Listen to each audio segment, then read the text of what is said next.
بسم اللہ الرحمن الرحیم رب اشرح لی صدری ویسر لی امری واحلل عقدۃ من لسانی یفقہوا قولی رب زدنی علما۔ آج قرآن پاک کی 45ویں سورت الجاثیہ پر غور و فکر کریں گے۔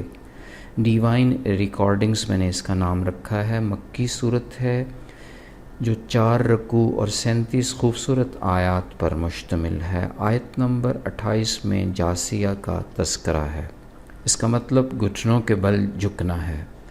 سورت کا دوسرا نام الدہر بھی ہے جس کا مطلب زمانہ ہے۔ یہ قسمت یا مقدر کے معنی میں بھی لیا جاتا ہے۔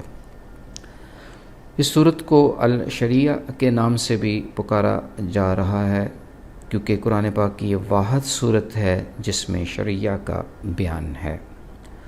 سورت کا مفہوم اللہ رب العزت کی وحدانیت اور زبردست نرالے پن کے ارد گرد گھومتا ہے۔ رب تعالی دل کی گہرائیوں اور روح کی رانائیوں میں چھپے سب رازوں کی ریکارڈنگ نہایت جامع انداز سے کر رہے ہیں۔ سورہ الجاثیہ کا آغاز اس نصیحت سے ہو رہا ہے کہ اپنے ارد گرد کی دنیا پر غور و خوض کیا جائے، ان عظیم الشان عجائبات کی تسخیر کی جائے جو اللہ رب العزت کی بے مثال اور لازوال وحدانیت کی دلیل پیش کر رہے ہیں، اور یہ کہ مادی دنیا کی یہ سب قوتیں انسانیت کے فائدے کے لیے بنائی گئی ہیں۔ اس صورت میں بیان کی گئی قرآن کی غالب رہنے والے حکمت اس امر کی طرف اشارہ کر رہی ہے کہ اپنے مخالفین پر یہ غالب آ کر رہے گا۔ انسان کے چاروں طرف پھیلی کائنات کی ہر چیز پیغام ربوبیت کی تصدیق کرتی ہے، لیکن اس کا راز اسی شخص پر فشاں ہوگا جو یقین کی قوت رکھتا ہو، عقل و شعور سے کام لیتا ہو۔ قرآن حکیم کا یہ منفرد اسلوب بھی اس صورت میں واضح ہو رہا ہے کہ کسی چیز کی اہمیت، کسی نظریے کی سچائی اس کے انکار کرنے والوں کا انجام دکھلا کر بھی پیش کی جاتی ہے۔ حق کا قیامت کا انکار تکبر کی علامت ہے۔ مال و دولت کا تکبر انسان کو راہ حق سے دور لے جاتا ہے۔ راہ حق سے دوری جنت سے دوری ہے۔ ساری دنیا کی دولت سے جنت کی ایک لمحے کی مہک بھی خریدی نہیں جا سکتی۔ زمین و آسمان کی ہر چیز رب تعالی نے انسان کے تابع کر دی، جیسے چاہے اس سے استفادہ حاصل کر سکتا ہے۔ سمندر کو اسی انسان کے لیے مسخر کیا، اس میں سواری کے چلنے کا انتظام فرمایا، یہ اس لیے کہ انسان اللہ کا فضل تلاش کرنے کے ساتھ ساتھ شکر کرے۔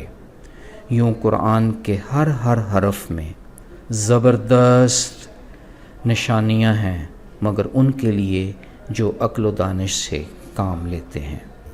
اس صورت میں یہ بات بھی ہمارے علم میں آ گئی کہ راہ حق کے مسافر کا کام دوسروں کو نصیحت کرنا ہے، منکر حق سے درگزر کا معاملہ فرمانا ہے۔ نیکی کرنے والے کو اس کا فائدہ مل جائے گا، اگرچہ دوسرا اس کی بات پر عمل کرے یا نہ کرے۔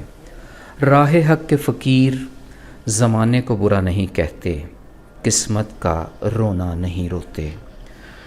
بخاری کی ایک خوبصورت حدیث قدسی ہے، حضور پاک صلی اللہ علیہ وآلہ وسلم نے فرمایا کہ اللہ تعالیٰ کا کہنا ہے انسان زمانہ کو برا کہہ کر مجھے تکلیف پہنچاتا ہے، کیونکہ میں ہی زمانہ کا مکمل اختیار رکھتا ہوں اور دن و رات کا لانا لے جانا بھی میرا ہی کام ہے۔ اس صورت میں ایک منطق سے بھرپور توجیہ پیش کر کے یہ بات بھی واضح کی جا رہی ہے کہ رب نے بنی اسرائیل کو دنیا والوں پر فضیلت دی، مگر انہوں نے اس کی قدر نہیں کی۔ کلام اللہ میں تحریفات کر کے اپنا استحقاق کھو دیا۔ بعین ہی اسی طرح قرآن کا تحفہ دے کر ہر اس انسان کو خیر امت کی صف میں ڈال دیا جو اس کی تعلیمات پر عمل پیرا ہوتا ہے اور لوگوں کی من گھڑت باتوں بدعات کے پیچھے نہیں لگتا۔ ظالم لوگ ایک دوسرے کے ساتھی ہیں، ڈرنے والوں کا دوست اللہ خود ہے۔ کلام پاک میں انسان کے لیے بصیرت ہے، ہدایت ہے اور رحمت ہے، مگر ان کے لیے جو یقین کامل رکھتے ہیں۔ لیکن وہ لوگ جنہوں نے اپنی خواہشات کو معبود بنا لیا، ان کے دل اور کانوں پر مہر لگا دی گئی، آنکھوں پر پردہ ڈال دیا گیا۔ ابن ماجہ کی ایک حدیث ہے کہ رسول اکرم صلی اللہ علیہ وآلہ وسلم نے فرمایا، اس وقت تک کوئی بھی مومن نہیں بن سکتا جب تک وہ اپنی خواہشات کو میری لائی ہوئی شریعت کے تابع نہ بنا لے۔ رب عظیم نے عقلی قوتوں کو ہدایت کے داخلہ کا دروازہ بنایا ہے۔ نفسی خواہشات سے یہ دروازہ بند ہونے کا اندیشہ ہوتا ہے، یعنی ہدایت کا دروازہ بند ہونے کا خدشہ۔ پھر آنکھ حقیقت کو دیکھتی ہے مگر سبق نہیں لیتی، کان الفاظ سنتے ہیں مگر وہ ان کی تہ تک نہیں پہنچ پاتا، دل میں بات پہنچتی ہے مگر اسے بھاتی نہیں۔ یوں ہر طرح کا گروہ روز قیامت گھٹنوں کے بل گرا پڑا ہوگا۔ جو کچھ انسان نے کیا اس کا ریکارڈ میسر ہوگا، کیونکہ ہمارا ہر اچھا برا عمل ریکارڈ میں درج ہو رہا ہے۔ کوئی بھی اس پرفیکٹ ریکارڈنگ سے انکار نہیں کر سکتا۔ اس ڈیوائن ریکارڈنگ کی بنیاد پر انصاف اپنے عروج پر ہوگا۔ نیک اعمال کرنے والوں کو رب اپنی رحمت میں سمیٹ لے گا۔ یہی ہماری سب سے بڑی کامیابی ہے۔ وہ زمین و آسمان کے تمام عالموں کا رب ہے، تو پھر ہمارا رویہ کائنات کی عظمت و حکمت کے مطابق ہونا چاہیے۔ اس کائنات کی انہی عظمتوں اور رفعتوں میں رب موجود ہے، اپنی پوری شان و شوکت کے ساتھ، بھرپور حکمت سے لبریز۔ انسان کا مقدر حق اور سچائی کے ساتھ منسلک ہے۔ شریعت پر عمل پیرا ہو کر ہی ہم اپنا ریکارڈ درست رکھ سکتے ہیں۔ روز قیامت جب ہم گھٹنوں کے بل گرے ہوں گے، حق کی راہ کے سجدے ہی ہماری قسمت کھولیں گے۔ حدیث قدسی ہے، اللہ تعالیٰ فرماتے ہیں، اے بنی آدم، میں نے اس دنیا کی تمام چیزیں تمہارے لیے تخلیق کی ہیں اور تجھے اپنے لیے بنایا ہے۔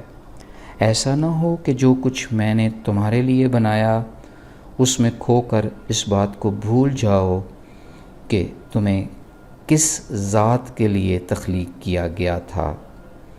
تمام مخلوقات میں کھو کر خالق عظیم کی سچی محبت سے کہیں دور نہ ہو جانا۔